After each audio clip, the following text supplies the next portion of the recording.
দেশের ইতিহাসে প্রথমবারের মতো নির্বাচনী প্রচারণায় থাকছে না পোস্টারের ব্যবহার, তবে থাকছে বিলবোর্ড, ব্যানার, ফেস্টুন।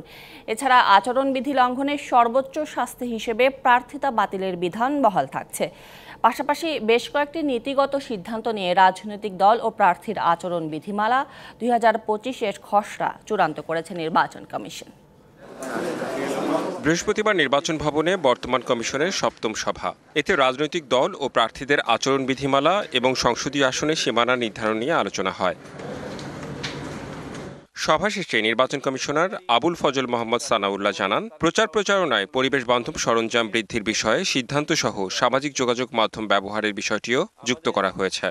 পরিবেশ বিষয়ে বিশেষভাবে আলোচনা করা হয়েছে যে প্রচারণায় পরিবেশ বান্ধব সামগ্রীর ব্যবহারের ব্যাপারে জোর দেওয়া হয়েছে। বিলবোর্ডের ব্যবহার অতীতে ছিল না, এটাকে ইন করা হচ্ছে। পোস্টার ব্যবহার বাদ করার ব্যাপারে যেটা একটা সংস্কার কমিশনেরও একটা প্রস্তাব ছিল, আমরাও একমত হয়েছি। আমরা পোস্টার ব্যবহার বাদ দেওয়ার ব্যাপারে সম্মত হয়েছি। শিয়া বাটার ও ভিটামিন ই সমৃদ্ধ লিলি হালাল বিউটি সোপ, তারুণ্যময় উজ্জ্বল ত্বকের জন্য। এ সময় তিনি আরও জানান, বৈঠকে নির্বাচনী আচরণ বিধিমালার খসড়া চূড়ান্ত হলেও গণপ্রতিনিধিত্ব আইন সংশোধনের পরিপ্রেক্ষিতে এর পরিবর্তন হতে পারে। আচরণ বিধিমালার অনেকগুলো পরিবর্তন বা সংশোধন এটা আরপিওর উপরে নির্ভরশীল।